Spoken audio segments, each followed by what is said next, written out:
ฝันว่าฝันอยากกินกุ้งแม่น้ำอุ่นก็จะขับรถพาไปกินที่อยุธยาแต่เดี๋ยวนี้อะไรแค่ก๋วยเตี๋ยวถุงเดียวหน้าปากซอยเดินไปไม่ถึง100 เมตรอุ่นยังลืมเลยถ้าฝันบอกว่าฝันอยากกินกุ้งแม่น้ำอุ่นจะถามว่าแม่น้ำไหนแล้วถ้าฝันอยากกินก๋วยเตี๋ยวอุ่นจะถามว่าเส้นอะไรเส้นเล็กเส้นใหญ่เส้นหมี่เรื่องของฝันอะสำคัญสำหรับอุ่นเสมอได้ข่าวมาว่าแบมมีความท้าทายเป็นของตัวเองโดยฉากหนึ่งโดยเฉพาะมันคือฉากอะไรคะพูดขนาดนี้แล้วไม่ต้องพูดเวลาเขาฉากไหนขอบคุณที่ตัดสินใจเล่นโปรเจกต์นี้ขอบคุณที่เลือกที่จะมาเป็นแบบพาร์ทเนอร์ของเราแล้วก็ดีใจที่เป็นแบมแล้วก็แบมทำมันออกมาได้ดีมากๆอยู่เป็นคนเก่ง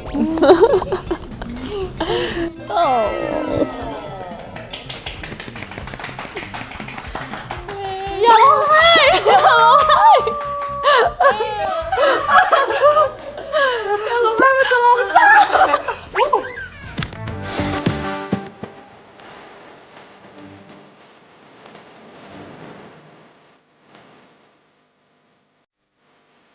สวัสดีค่ะ Series Society อุ้มค่ะแบมค่ะ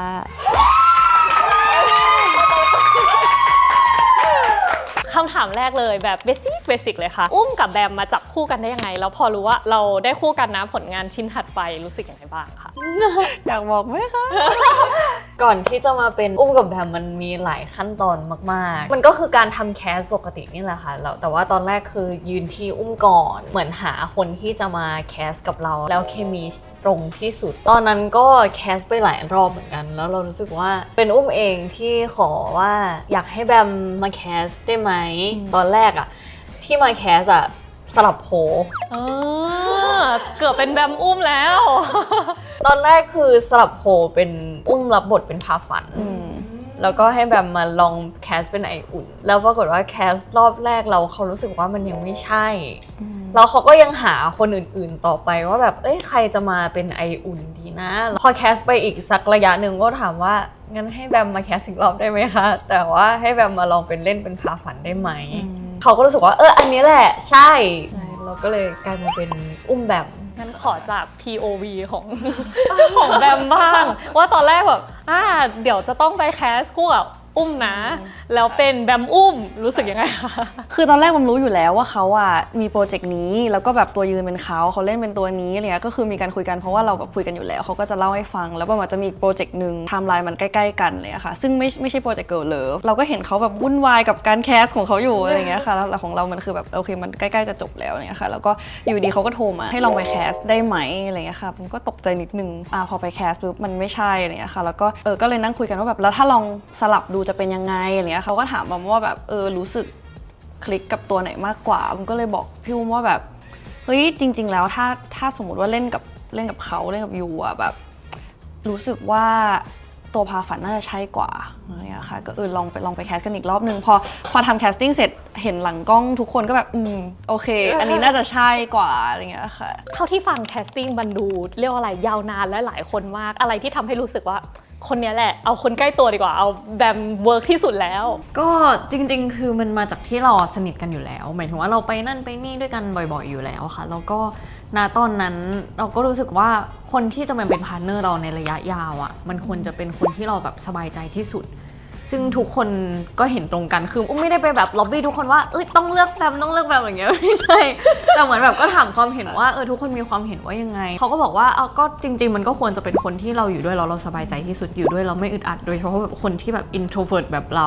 ที่เราจะอยู่กับใครสักคนไปได้แบบเป็นปีๆอะไรเงี้ยค่ะก็คิดว่าเขาคือคนเดียวที่ใช่ที่สุดแต่ทีนี้มีคนเคยบอกไว้ว่าถ้ายิ่งสนิทกันมันจะยิ่งเล่นยากขึ้นอะไรอย่างเงี้ยค่ะจริงๆแล้วเป็นอุปสรรคไหมจริงๆความสนิทมันมีหลายแบบเนอะมันจะมีสนิทที่แบบเหมือนเพื่อนมากๆจนมันเล่นไม่ได้แบบว่ามองหน้ากันแล้วขำเลยอะไรเงี้ยก็จะมีแต่ของแบมเป็นสนิทในแบบที่เล่นแล้วมันมีความเขินชอบคนพูดค่ะน่ารักใช่ไหมคะ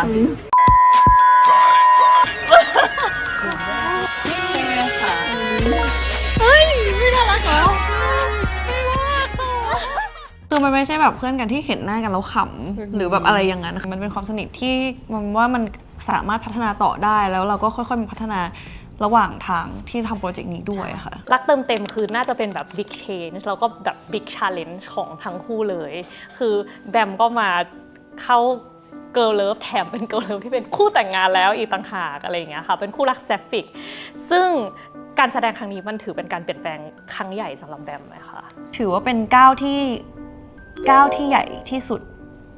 ก้าวหนึ่งสำหรับในวงการบันเทิงค่ะเรื่องนี้เป็นเรื่องที่4แต่เป็นเรื่องแรกที่ได้เล่นแบบเต็มตัวค่ะแล้วก็เป็นเรื่องแรกที่ใช้เวลากับมันเยอะมากๆหมายถึงว่าการเวิร์กช็อปแล้วก็ process ต่างๆเรามีสิทธิ์เข้าไปมีส่วนร่วมในทุกๆ process แบบการเลือกเสื้อผ้าหน้าผมดีไซน์คาแรคเตอร์ใดๆก็เลยรู้สึกว่าเป็นโปรเจกต์ที่ใช้เวลาแล้วก็ใช้ความเป็นตัวเองใช้ energy ค่อนข้างเยอะค่ะมีส่วนไหนที่แบมรู้สึกว่าเป็นแบมแล้วแบมได้อินพุตในคาแรคเตอร์แล้วรู้สึกว่าภูมิใจคนดูน่าจะชอบสิ่งที่เราเลือกให้อย่างเงี้ยค่ะคือปกติเรื่องอื่นๆมันก็จะมีเซในการแบบเลือกหน้าผมอยู่แล้วแต่แบบเรื่องนี้พอมันเป็นเสื้อผ้าแล้วคาแรคเตอร์ด้วยนิสัยของตัวละครที่แบบเฮ้ยบางอันเราเห็นแล้วเราสร้างแบ็กกราวด์ขึ้นมาอะไรอย่างเงี้ยค่ะมันก็รู้สึกว่าจริงๆก็มีหลายอันที่มันเราใส่ความเป็นตัวเองเข้าไปคนดูอาจจะเห็นหรืออาจจะไม่เห็นว่าไม่แน่ใจต้องลองไปดูค่ะแล้วก็ถ้าส่วนไหนที่ภูมิใจหรออาจจะเป็นแบบความน่ารักของคาแรคเตอร์ทั้งสองตัวค่ะที่รู้สึกว่าแบบเฮ้ยเขามีความแบบ supportive ซึ่งกันและกันและสลับไปสลับมาเมื่อไหร่ใครต้องการความช่วยเหลืออีกคนนึงก็พร้อมที่จะแบบเฮ้ยเข้ามา support อีกคนนึงเสมอซึ่งมันก็มีความแบบเป็นเราอยู่ในนั้นมากๆเนี่ยค่ะคือจริงๆถ้าให้เปรียบอุ้มเป็นอะไรสักอย่างอยากเรียกว่าเป็นฟีนิกซ์เลยเพราะว่าแบบเหมือนมีบทบาทเข้ามาแล้วก็เหมือนพอเราทิ้งบทบาทไปมันก็เหมือนเราเกิดใหม่ทุกครั้ง ใช่ไหมอุ้มก็มีเหมือนไฮไทม์ของคาแรคเตอร์หลายๆครั้งมากๆเป็นนางเอก100 ล้านทั้งหลายเรื่องอะไรอย่างเงี้ยค่ะแล้วก็แบบจากอย่างที่บอกก่อนหน้านี้ก่อนสัมภาษณ์ก็คือพูดกับอุ้มว่าดูอุ้มมาตั้งแต่มันไม่เหมือนกันเลยสักอย่างแล้วก็มาถึงรักเติมเต็มแบบบทบาทอาจจะเปลี่ยนแต่ในตัวอุ้มในความเป็นนักแสดงอะค่ะมีอะไรที่อุ้มยึดถือเป็นคอแล้วไม่เปลี่ยนบ้างไหมสิ่งที่ยึดถือเป็นคอมาตลอดคือความจริงใจกับตัวเองแล้วก็กับตัวละครคือหมายถึงว่าอุ้มรู้สึกว่าคนดูสัมผัสถึงสิ่งนั้นได้แล้วสิ่งที่มันทำให้ความเป็นนักแสดงไม่เปลี่ยนไปเลยคือเราจริงใจกับตัวเองมากที่สุดแล้วก็จริงใจกับตัวละครมากๆแบบถ้าตัวละครรู้สึกแบบไหนเราต้องรู้สึกแบบนั้นถ้าเรารู้สึกแล้วคนดูยังไงเขาก็รู้สึกไม่ว่าในแง่มุมใดแง่มุมหนึ่งอะไรเงี้ยทำให้รู้สึกว่าในแต่ละคาแรคเตอร์อ่ะเขาก็จะมีจิตใจของเขาที่มันแตกต่างกันไปคือต่อให้คาแรคเตอร์มันคล้ายกันแค่ไหนอ่ะเหมือนแบบคน2คนที่แบบเหมือนกันมากๆเลยอ่ะต่อให้เป็นฝาแฝดอะไรเงี้ยสุดท้ายแล้วจริงๆแล้วเขาก็ไม่ใช่คนเดียวกันอยู่ดีเรารู้สึกว่าสิ่งนั้นมันทำให้ตัวอุ้มรู้สึกแบบเหมือนในแต่คาแรคเตอร์อ่ะเขามีคุณค่าของเขาอาจจะทำให้รู้สึกว่ามันเหมือนแบบเกิดใหม่ไปเรื่อยๆมาถึงรักเติมเต็มบ้างที่เป็นผลงานปัจจุบันนะคะอยากให้แนะนำคาแรคเตอร์นิดนึงค่ะแล้วก็ความท้าทายที่มากับคาแรคเตอร์นี้ค่ะก็ตัวพาฝันก็ทำงาน interior design ค่ะเขาก็จะมีความละเอียดนิดนึงคือด้วยความที่เขาทำงานกับดีเทลเยอะๆเขาก็จะเป็นคนดีเทลนั่นแหละเอามาใช้ในชีวิตจริงก็เป็นตัวละครหนึ่งที่จะเก็บรายละเอียดทั้งหมดเห็นดีเทลชอบความเป๊ะอะไรอย่างเงี้ยค่ะซึ่งมันก็จะตรงข้ามกับไออุ่นนิดนึงเพราะว่าไออุ่นเขาเป็นวิศวะเขาจบวิศวะโยธาก่อสร้างทำงานเข้าไซต์เขาก็จะเห็นอะไรที่เป็นภาพรวมภาพใหญ่มากกว่าอะไรอย่างเงี้ยค่ะถ้าเสาหลักโอเคบ้านมันไม่ได้มีปัญหาอะไรเขาก็แฮปปี้แต่คือพอพาฝันเขาจะเห็นดีเทลมากกว่านั้นที่บางทีไออุ่นไม่ได้โฟกัสอะไรอย่างเงี้ยค่ะก็จะเป็นความต่างของตัวละครดีจังเลยวิศวะกับอินทีเรียคือมันแล้วมันสร้างบ้านด้วยกันด้วยอ่ะมันเป็นซิมโบลิกของการสร้างครอบครัวด้วยเนาะใช่ค่ะหลายอย่างมากที่ struggle เยอะมากๆอยากเล่าแบบซีนไหนที่แบบหมายถึงว่าแบบพาร์ทไหนที่มันยากบ้างหรออะไรเงี้ยแบบมีเรื่องเยอะที่เราแบบ struggle กันมาบอกได้นะคะอย่างซีนในไพลอตอันนึงที่แบบว่าซีนนั่งทำงานแบบเปิดตัวมาเลยอันนั้นก็เป็นหนึ่งซีนที่แบบยากสำหรับเราทั้งคู่เหมือนกันมันต้องเพิ่มความขี้อ้อนขึ้นเพิ่มความเป็นแมวมากขึ้นส่วนพี่อุ้มต้องเพิ่มความแบบเป็นเสือมากขึ้นอะไรอย่างเงี้ยค่ะเพื่อที่จะได้แบบเฮ้ยไออุ่นเขาเป็นแบบนี้นะแบบยูกลืนความเป็นเสือเข้าไปอีกนิดนึงได้ไหมอะไรอย่างเงี้ยค่ะเสือยังไงอะคะไม่รู้ว่าทุกคนจะเห็นความเป็นเสือในตัวไออุ่นหรือเปล่าแต่อุ้มพยายามแล้วได้ข่าวมาว่าแบมมีความท้าทายเป็นของตัวเองโดยฉากหนึ่งโดยเฉพาะมันคือฉากอะไรคะบอกพูดขนาดนี้แล้ว ไม่พูดเวลาเขาฉากไหน ฉากเต้น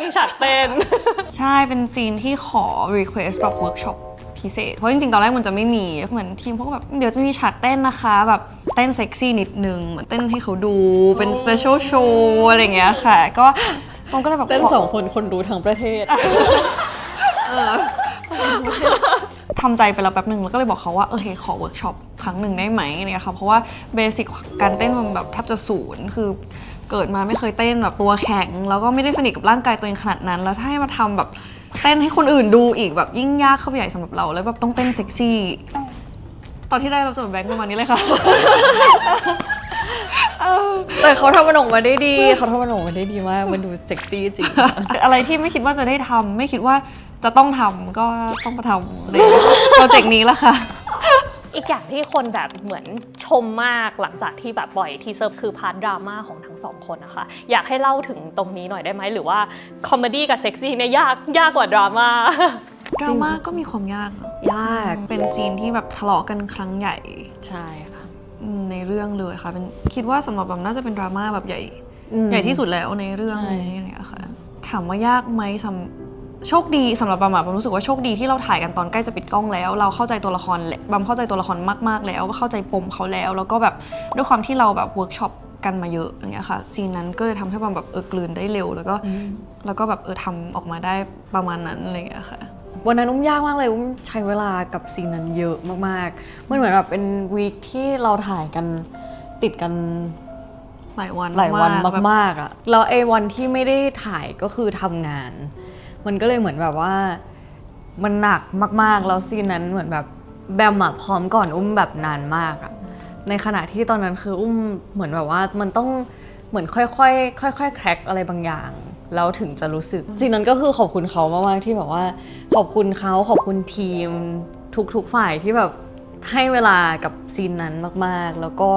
เรารู้สึกแบบขอบคุณทุกอย่างที่ทำให้แบบว่าวันนั้นมันผ่านมาได้อย่างดีซึ่งก็รอติดตามว่าเป็นซีนไหน ตามใช่น่ามันมีในทีเซอร์แล้วใช่ไอซีนที่ตัวไออุ่นบอกว่าคนอย่างอุ่นก็ทำได้แค่นี้แหละแต่คนอย่างอุ่นมันมีปัญญาทำให้ฝันได้แค่นี้แหละคุณทำเต็มที่เราจริงๆกับแบมก็ผ่านการเล่นละครมาพอสมควรส่วนใหญ่อย่างที่บอกว่ามักจบอยู่ที่การแต่งงานเราก็ขึ้นจบบริบูรณ์เย่พอมาถึงเรื่องนี้การแต่งงานมันเป็นแค่จุดเริ่มต้นนะคะชีวิตหลังแต่งงานแบบคือของจริงบทบาทครั้งนี้มันท้าทายยังไงพอเราต้องมาเป็นแบบคู่แต่งงานมันน่าจะใกล้ชิดมากกว่าเดิมหรือว่ามันมีดีเทลเล็กๆน้อยๆที่ต่างไปจากการเล่นแบบมีความรักกับใครสักคนอย่างเงี้ยค่ะบัมว่าทุกโปรเจกต์มันก็มีความดีเทลที่ต่างกันไปอยู่แล้วเรื่องนี้ความยากก็อาจจะเป็นเรื่องนี้ที่แบบว่าเริ่มมาเป็นคู่แต่งงานแล้วแบ็กกราวด์สตอรี่เราต้องสร้างขึ้นมาเองเลยต้องมีการเวิร์กช็อประหว่างทางก็แบบกว่าที่เขาจะแบบเจอกันครั้งแรกที่ไหนเรียนรู้กันยังไงจีบกันยังไงเป็นแฟนกันตอนไหนคบกันกี่ปีแล้วมีเหตุการณ์อะไรสำคัญบ้างก่อนที่จะแต่งงานกันไอ้พวกนั้นอะเราจะต้องเวิร์กทั้งกับทีมด้วยแล้วก็ทำกันเองด้วยอะไรเงี้ยค่ะเพื่อให้แบบว่าตัวละครมันกลมที่สุดก็รู้สึกว่าเป็นอะไรที่ challenge สำหรับโปรเจกต์นี้ค่ะความท้าทายอีกอย่างคือของอุ้มรู้สึกว่าไอ้ความสัมพันธ์ของคนสองคนที่ต้องเล่ามาแล้วเขาแต่งงานกันเลยอะมันคือสิ่งที่ยากแล้วก็ที่ยากไปกว่านั้นคือเหมือนแบบตัวอุ้มเองก็เล่นแบบชายหญิงมาตลอดมันก็มีกลุ่มคนที่เขาพร้อมที่จะซัพพอร์ตเราในทุกๆโปรเจกต์แหละแต่เราก็ยังอยากให้ทุกคนเชื่อว่าความสัมพันธ์ของคนสองคนนี้มันคือจริงมากๆอยู่ดีอันนึงก็เป็นหนึ่งในความท้าทายที่เรารู้สึกว่ามันยากจังเหมือนกันนะที่แบบที่จะทำให้ทุกคนเชื่อในความสัมพันธ์นี้แต่เราก็รู้สึกว่าเราจริงใจกับมันที่สุดแล้วแล้วก็เต็มที่ที่สุดแล้วก็หวังว่าทุกคนจะสัมผัสถึงความรักของเขาสองคนได้เลยอยากแอบถามเรื่อง back story อะค่ะมันมีข้อไหนที่เรารู้สึกว่าเฮ้ยเป็นประโยชน์กับเราจังเลยเป็นแบบเป็นแฟกต์ที่ build character แบบความสัมพันธ์ของเราสองคนขึ้นมาบ้างอะค่ะชอบตอนที่เวิร์กช็อปตั้งแต่ตอนที่เขาสองคนแบบเจอกันที่มหาลัยรู้สึกว่าชอบเหมือนกันชอบเหมือนกันแบบตอนที่เขาแบบเจอกันที่มหาลัยจีบกันยังไงเรื่องราวตรงนั้นอะไรอะค่ะที่แบบว่าเฮ้ยแบบรู้สึกอะแบบรู้สึกฟีลแบบเยอะมากแล้วก็ทำให้เข้าใจตัวละครเยอะมากแล้วเข้าใจเหตุผลว่าทำไมตัวละครนี้ถึงเป็นแบบนี้ในตอนที่แต่งงานกันแล้วอะไรอย่างเงี้ยค่ะใช่แล้วซึ่งเหล่านี้เราจะได้เห็นในเรื่องไหมคะไม่ได้เห็นงั้นเล่าให้ฟังได้ไหมว่าเขาเจอกันยังไงไปคร่าวๆว่า โอเคทุกคนจะได้เห็นในเบื้องหลังของซีรีส์ค่ะแต่ว่าใบคร่าวๆว่าเขาเจอกันตอนมหาลัยแล้วทั้งสองคนคือเป็นคนที่ไม่ได้เคยมีแฟนโอเคเขาอาจจะเคยมีคนที่คุยเคยมีแบบคนที่แบบกุ๊กกิ๊กนู่นนี่นั่นแต่ว่าเขาไม่เคยมีแฟนไม่เคยคบใครมาก่อนไม่เคยมีแฟนมาก่อน เป็นคนแรกและคนเดียวของกันและกันโรแมนติกมากเลยอ่ะเราเขินที่เหลือต้องไปตามดูในแบบว่า behind the scene ในช่วงเวิร์กช็อปอย่างเงี้ยค่ะโอเคค่ะแล้วเบื้องหลังการถ่ายทำมีตอนไหนไหมคะที่เล่นแล้วเรารู้สึกว่าดีจังที่มันเป็นแบมดีจังที่มันเป็นอุ้มอะไรอย่างเงี้ยค่ะถ้าไม่ใช่คนนี้อ่ะไม่เท่านี้หรอกอะไรเอาจริงๆอุ้มดีใจในทุกคิวเลยอะที่มันเป็นแบมมันเหมือนแบบเรารู้สึกว่าคือเนื่องจากว่าพอเป็นซีรีส์มันมีแค่คน2คนมีแค่เส้นเรื่องที่แบบเป็นเส้นเรื่องของเราทั้งคู่เป็นเมนอะไรเงี้ยแค่คิดว่าถ้าเราต้องอยู่คนเดียวในทุกคิวที่มันเป็นแบบเหมือนคอนเสิร์ตที่มีเราทุกซีนแล้วมันไม่มีเขาอ่ะมันเศร้ามากๆเลยมันมีวันแบบบางวันที่แบบเราต้องมาแบบถ่ายคนเดียวครึ่งเบรกหรืออะไรอย่างเงี้ยแล้วมันแบบมันหันเราไม่เจอใครอ่ะมันแบบเศร้าโอเคสำหรับบัมจะ specific เป็นซีนไปละกันตอนแรกที่เริ่มโปรเจกต์กันรู้สึกว่าแบบเฮ้ยมันจะมีซีนดราม่าของตัวพาฝันค่อนข้างเยอะอะไรเงี้ยค่ะมันก็รู้สึกว่าดีใจที่เป็นพี่อุ้มเพราะว่าเขาสามารถรับส่งแบบ feeling ได้ดีมากๆอะไรเงี้ยค่ะแต่ว่าพอถ่ายจบแล้วอะถ้าถามว่าซีนไหนที่แบบดีใจที่สุดที่เป็นเขาส่วนใหญ่จะเป็นพาร์ทคอมเมดี้คอมเมดี้ทุกคนแบบจะไม่อยากเชื่อแล้วมันจะมีบางซีนที่แบบพอเป็นคอมเมดี้แล้วมันยากสำหรับบัมมากกว่าโดยที่เราไม่รู้ตัวเราคิดว่าเอ้ยอันนี้ง่ายๆแต่บัมทำไม่ได้อย่างเงี้ยแต่เขาทำได้มันได้ดีมากๆเลยอะค่ะมันมีซีนที่แบบต้องหัวเราะคือซีนก่อนหน้าแบบคิวสุดท้ายแล้วเราแบบถ่ายดราม่ากันหนักมากคือมันใช้เวลาค่อนข้างเยอะแล้วเรามีเวลาอีกแค่นิดเดียวเพื่อต้องทำซีนคอมเมดี้ซีนเนี้ยแล้วแบบแค่บัมต้องหัวเราะบัมทำไม่ได้แล้วอะคือก่อนหน้านี้คือมันหนักมาทั้งวันจริงๆค่ะแล้วซีนนั้นอะมันเป็นซีนที่มันไม่ได้มีเรื่องราวอะไรแต่ว่าคือเปิดมาแบมต้องหัวเราะอยู่เลยอะแล้วเหมือนแบบพยายามแล้วมันดูตลกมากอะคือมันไม่ได้แล้วแบบในใจเราร้องไห้มาเยอะมากแล้วอะแล้วแบบต้องมาหัวเราะแบบฮ่าๆคือแบมหัวเราะแบบฮ่าๆออกมาแบบมันเป็นอย่างนี้จริงๆหัวเราะการค้าแล้วทุกคนน่าจะไม่ได้เห็นผมเชื่อว่าเขาจะตัดออกเพราะว่ามันคงแบบขำอะไรอะแล้วอุ้มทำอะไรให้แบมขำอะคะตอนนั้นอุ้มอะขำแบมที่แบมหัวเราะแบบนั้นเราเหมือนแบบตัวละครไออุ่นอะเขาต้องเดินเข้าไปแล้วขำพอดีแล้วอะไรเข้าไปแล้วก็ขำเลยเพราะว่าตลกจริงเพราะว่าตอนนั้นแบบก่อนที่อุ้มจะเดินเข้าฉากมันจะมีประมาณแบบสัก15 วิไหมที่แบบแบมอยู่ตรงนั้นก่อนนะต้องหัวเราะอยู่แล้วทีมงานทำหน้าแบบเขาแบบซีนนี้ยากแล้วแน่นอนควรจะเร็วแต่มันจะนานแน่นอนเลยอะค่ะแล้วพอเขาเข้ามาทุกอย่างบรรยากาศเปลี่ยนจบเลยอะไรอย่างเงี้ยค่ะเทคเดียวอะค่ะโอ้ยงั้นเราก็มีสิทธิ์ลุ้นว่าเราจะได้ดูแต่อาจจะไม่ได้ดูแบมหัวเราะแบบนั้นเป็นไวโอเวอร์ไกลๆทีนี้พอเป็นตัวละครที่เส้นเรื่องหลักอะมันเซนเตอร์เรื่องความรักมากมุมมองความรักของตัวละครกับมุมมองความรักของเรามันต่างกันเยอะไหมคะสำหรับแบมต่างเพราะว่าด้วยความที่ตัวละครมีความโตกว่าเราคือมันจะเหมือนแบบโอเคเริ่มต้นที่แต่งงานอายุประมาณเราเนี่ยแหละช่วงเวลาประมาณนี้แต่มันจะมีแบบโอเคตัวละครค่อยๆโตไทม์สกิปอะไรอย่างเงี้ยค่ะก็รู้สึกว่าตัวละครโตกว่าเราโตกว่าแบมเยอะแล้วก็มีความคิดที่ต่างกันในมุมมองความรักเนี่ยค่ะซึ่งอาจจะยังไม่ได้เล่าเยอะเพราะว่าอยากให้ไปติดตามในซีรีส์คือเขาจะมีความมั่นคงและมีความที่อยากให้ครอบครัวสมบูรณ์แบบตัวพาฝันเนี่ยเขาจะ perfectionist นิดนึงเลยเขาจะอยากให้แบบครอบครัวสมบูรณ์แบบที่สุดในทุกๆด้านอะไรอย่างเงี้ยค่ะเราอาจจะยังไม่ได้คำนึงถึงขนาดนั้นนะคะถ้าเป็นความต่างก็คือต่างตรงเรื่องที่เขามั่นคงในความรักในช่วงวัยนี้โดยที่แบบอายุเท่ากับเราแต่ว่าเขาแบบมั่นคงมากๆแล้วเขาก็ทุ่มเทให้กันและกันมากๆถ้าเป็นอุ้มในด้านความรักอาจจะเด็กกว่าเขาหน่อยใช่อยากถามแบมว่าแบมไม่อยากกินกุ้งแม่น้ำเหมือนตัวละครหรือเปล่าเป็นแบบทัศนคติอย่างนั้นหรือเปล่าเป็นแบบลายที่ตราตรึงมาฝันบอกว่าอยากกินกุ้งแม่น้ำคื คือจริงๆเป็นของที่บอมชอบหมดเลยบอมก็ตกใจเหมือนกันจนคนถามไปไหนก็มีแต่คนแบบคนที่รู้จักจะถามว่าอันนี้คืออิมพรไวส์หรือเปล่า เพราะว่าทุกอย่างที่บอมเป็นคนชอบกินเก่าลัดมากเลยชอบกินกุ้งแม่น้ำมากแต่ไม่ต้องซื้อมาให้แล้วนะ พอแล้ว พอแล้วค่ะได้เป็นของที่ชอบหมดเลยค่ะแต่ว่าก็อาจจะไม่ได้ความจริงเราคงไม่ได้โมโหคนที่แบบไม่พาเราไปกินกุ้งแม่น้ำมั้งแบบในชีวิตจริงเลยค่ะถ้ามันไม่ได้แบบถูกบิวอัพมาเยอะๆด้วยแบบเรื่องเล็กๆสะสมอะไรอย่างเงี้ยค่ะ อย่าว่าตัวละครเขามีเหตุผลของเขา ถ้าสมมุติว่าอุ้มกับแบมได้เจอพาฝันกับไออุ่นในชีวิตจริงมีอะไรจะบอกกับเขาไหมคะจริงๆมันรู้สึกว่าเขาทั้งคู่แบบใช้ชีวิตได้ดีแล้วคือถามว่ามันก็คงมีปมและมีการเติบโตมีการเรียนรู้ระหว่างทางไปเรื่อยๆของเขาแต่ด้วยอายุของเขาและเทสที่เขาไปอะผมว่ามันถูกต้องแล้วค่ะก็รู้สึกว่าเขาใช้ชีวิตได้อย่างดีแล้วอะก็อยากจะบอกแค่นั้นค่ะถ้าเป็นนุ่มเจิมก็คงจะบอกว่าแบบเขาทั้งคู่แบบเก่งมากๆที่อายุเท่านี้แล้วจัดการปัญหาทุกอย่างได้อย่างดีในแบบของมันแสดงว่าปัญหาเยอะแน่เลย คนพูดเรื่องกันอยู่กับปัญหาแก้ปัญหาแบบในชีวิตประจำวันโอ้ยเขาไม่ปล่อยอะไรออกมาเลยอ่ะ เขาเก็บสปอยเนียนมากเลยอ่ะ อยากให้ไปดูเพราะว่าแบบ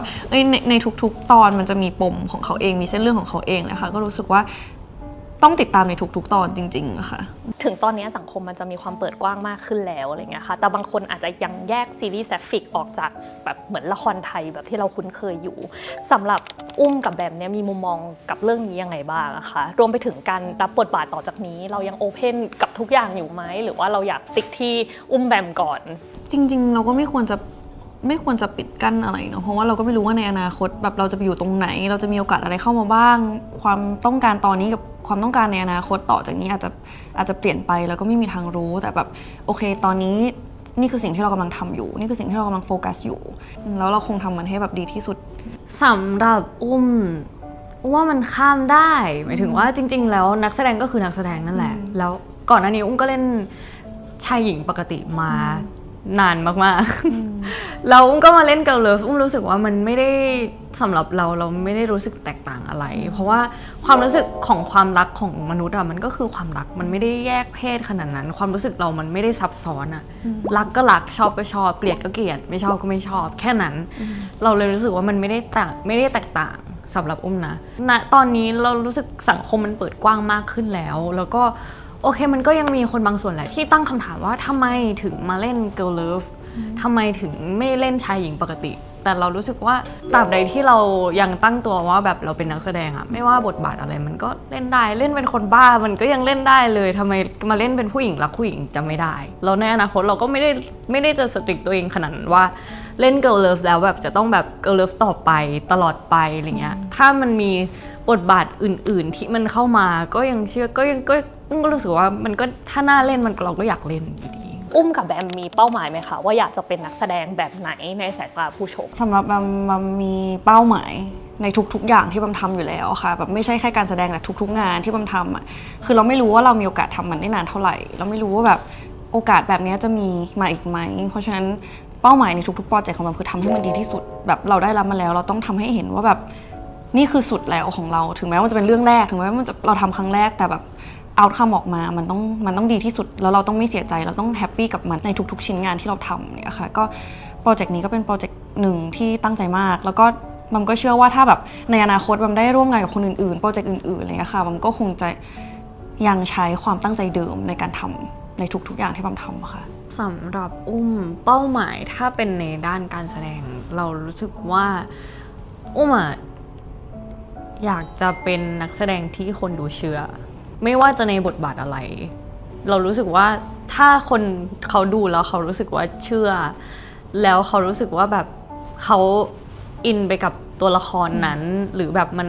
รีเฟล็กอะไรเขาได้บางอย่างเนี่ยมันรู้สึกว่าสิ่งนี้มันมีค่ากับเรามากๆเรารู้สึกว่าโอเคคอมพลีทละสิ่งที่เราตั้งใจทำมาทั้งหมดแบบที่เราทุ่มเททั้งหมดแล้วเขาดูแล้วเขาเชื่ออะไรเงี้ยรู้สึกว่าอันแบบรู้สึกดีใจมีข้อความอะไรอยากจะบอกกันและกันไหมคะหลังจากที่ผ่านความทรหดทั้งหมดนี้ว่าความทรหด ก็เท่าที่ผ่านก็ทรหดนะก็อยากบอก พี่อุ้มว่าคืออยากบอกว่าเราแบบผ่านมันมาได้แล้วอะแล้วเราเก่งมากๆแล้วบัมรู้สึกว่าบัมโตสำหรับบัมนะบัมรู้สึกว่าบัมเติบโตขึ้นจากโปรเจกต์นี้มากๆแล้วก็แบบก็คิดว่าพี่อุ้มก็น่าจะแบบได้หลายอย่างจากมันเหมือนกันอะไรเงี้ยค่ะคือต่อไปนี้ก็คงจะแบบผ่านอะไรไปก็ได้แล้ว แล้วเราก็เชื่อว่าแบบเหมือนเราได้ซ้อมจุดเริ่มต้นที่มันเป็นเขาเรียกว่าเป็นหนึ่งอันที่ยากมากๆของการเดินทางเส้นทางนี้แล้วของเราแล้วบัมเชื่อว่าแบบต่อจากเนี้ยไม่ว่า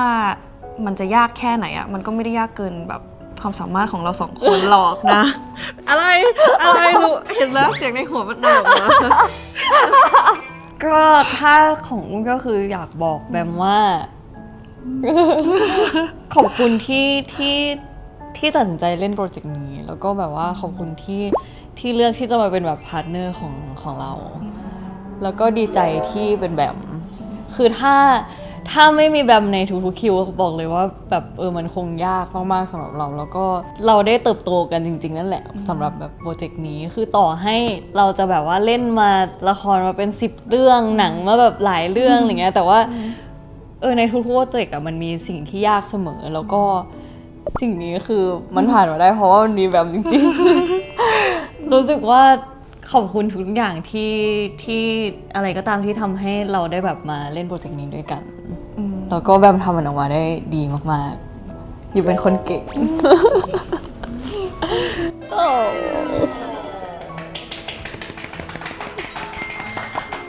อย่าร้องไห้อย่าร้องไห้อย่าร้องไห้มันจะร้องไห้ ข้อสุดท้ายของคำถามจริงจังแล้วก็คือฝากซีรีส์กับคุณผู้ชมหน่อยค่ะ ก็หวังว่าบทสัมภาษณ์นี้จะทำให้ทุกคนได้รู้จักเรามากขึ้นรู้จักตัวละครมากขึ้นแล้วก็ทำให้ทุกคนอยากติดตามซีรีส์ Fulfill รักเติมเต็มต่อไปเรื่อยๆจนตอนจบแล้วก็ติดตามพวกเราต่อไปเรื่อยๆในผลงานต่อๆไปของพวกเราด้วยนะคะเพราะว่ามันเป็นผลงานที่เอาจริงๆเราสองคนทุ่มเทกับโปรเจกต์นี้มากๆทีมงานทุกคนก็ทุ่มเทมากๆมันมีแบบอีกหลายฝ่ายที่แบบทุ่มเทแรงกายแรงใจให้กับโปรเจกต์นี้หวังว่าทุกคนจะรักมันเหมือนที่พวกเรารักค่ะ EP 1 ผ่านไปแล้วนะคะยังเหลือกันอีก7 EP ค่ะในทุกๆ EP ก็จะมีเรื่องราวที่น่าติดตามของเขาเองแล้วก็ทุกๆครั้งที่เราดูอะไรสักอย่างเราก็จะแอบ reflect กับตัวเองผมเชื่อว่าเรื่องนี้ก็จะเป็นเรื่องหนึ่งที่ทุกคนจะ reflect กับตัวเองได้ว่าแบบเฮ้ยอันนี้เหมือนเราไหมนะอันนี้คือชีวิตเราหรือเปล่าชีวิตที่ผ่านมาแล้วหรือเปล่าหรือกำลังจะเกิดขึ้นกับเราหรือเปล่าหรือว่าอะไรที่เราทำพลาดไปเหมือนตัวละครที่เห็นตัวละครแล้วเรากำลังทำอยู่ไหมเราจะได้ไม่ทำสิ่งนั้นหรือเปล่าอะไรอย่างเงี้ยค่ะก็อยากให้ทุกคนลองติดตามแล้วลอง reflect ไปด้วยกันแล้วก็คิดว่าทุกคนน่าจะชอบและได้อะไรจากซีรีส์เรื่องนี้เหมือนกันค่ะก็ฝากติดตามด้วยนะคะ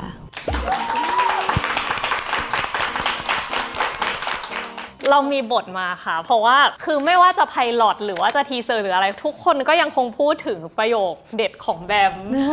เราก็อยากให้แบมเล่นฉากกุ้งแม่น้ำให้เราหน่อยได้ไหมคะแล้วจริงๆเนื่องจากอุ้มไม่ได้มีโมโนโลกแบบนี้ไอก็คือเขียนขึ้นมาใหม่ให้อุ้มเลย